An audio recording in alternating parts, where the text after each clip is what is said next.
Before we get started, can I get some edgelordy YouTuber background music? I'm just trying to complete the aesthetic here. It began when my buddy Jarien asked me if I wanted to go to an X-Men themed event so audaciously eccentric I couldn't say no. The Uncanny Experience was a reproduction of the Xavier's Institute for Gifted Youngsters straight out of the comic books, hosted at a mansion in Minneapolis. They were going to have classes and merchandise and panels, and I think Jerry was most excited to see the cast of the old X-Men animated series, which just got renewed, by the way, with new seasons coming soon to Disney+. But I was most excited to see one of my heroes, the man who wrote X-Men consecutively for 17 years, Chris Claremont. Let me back up.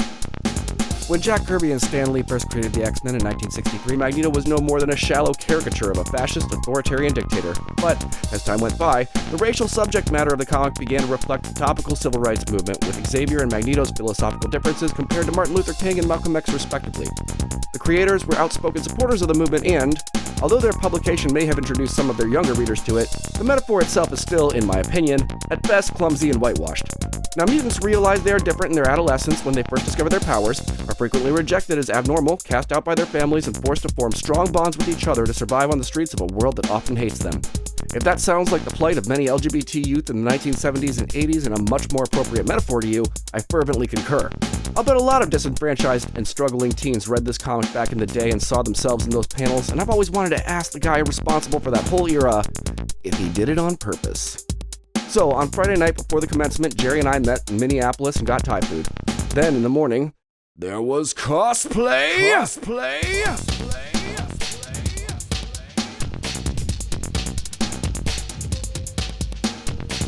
Oh, and I'm officially introducing the Zach using Cerebro meme. Somehow, after Chris Claremont's lecture, I managed to sneak up to his signing booth before anyone else knew it was open, and, until a line began to form behind me, I got a serendipitous opportunity to interview him one-on-one. Sadly, it's a metaphor that covers a lot of bases. It's both the struggle and how you choose to fight the struggle. It's not a game. These are real people. These are real people who are living their lives, and who they are, their biological choices, their emotional choices, are not, from my perspective, it's none of your damn business.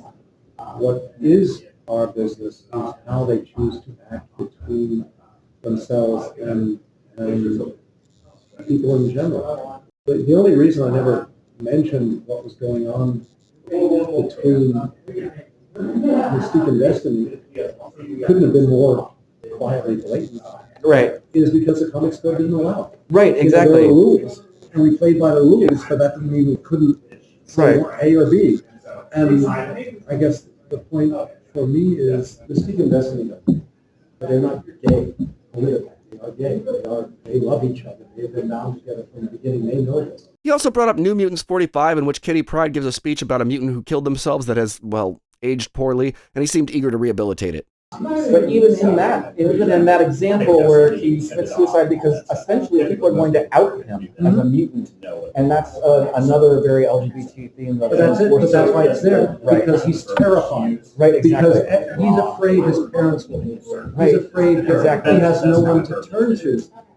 And the whole point is the mutants should have realized this and reached out to him. They could have saved him. I'm going to come back to the interview at the end, but my second favorite part of the weekend was later that night when Jerry and I did karaoke.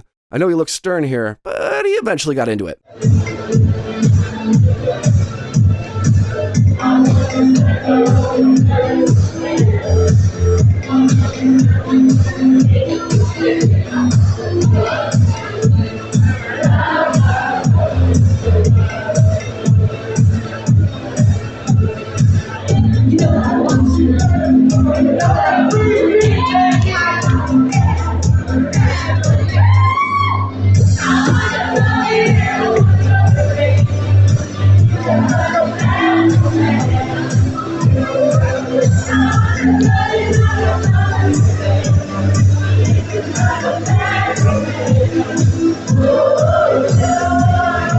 And so did I.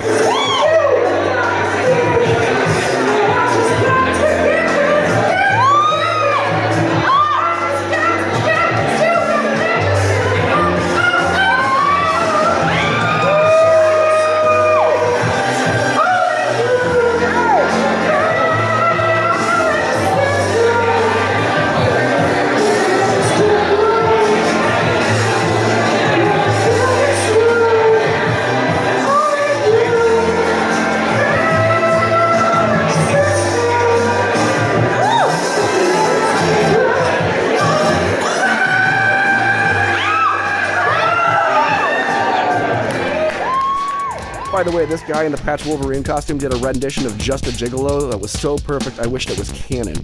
Like, I need to see that on the page. It was fabulous. Speaking of fabulous, I was a little worried about running into trouble with a certain, shall we say, subspecies of the fan base you normally encounter over the internet or under a bridge, but it turns out this event was coordinated by a pair of gay X-Men podcasters and their gay X-Men podcasting friends.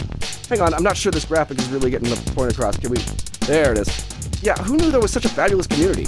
I definitely had plenty to listen to on my drive home.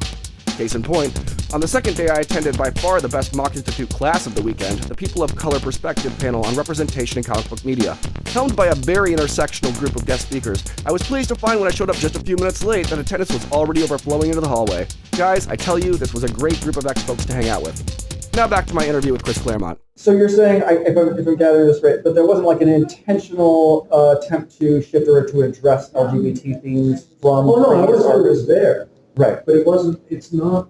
But it's not all about that. No, it should never be all about it. Right. It should be these people are people. Yeah. And that Saying one person is A or B is not what it's all about. It's how that person deals with that. It's trying to deal with them all as people. We all have to get to the point where that matters. Who they are matters more than what their labels are. For sure. And that's why Well, I really appreciate, the way that you shifted the focus of the book and the way the themes that you did bring to the table. And I appreciate you fighting with Marvel editorial staff to try and get that representation in there. I hear that they are going to finally do the Mystique and Destiny origin of Nightcrawler now, after retconning Nightcrawler's origin like 3 or 4 times. I'm really pissed. No, because it's like, so they're going to let some other dingleberry do it. Yeah, right? I know, right? Now they'll It's do like, it. no, and, Okay, that's a wrap.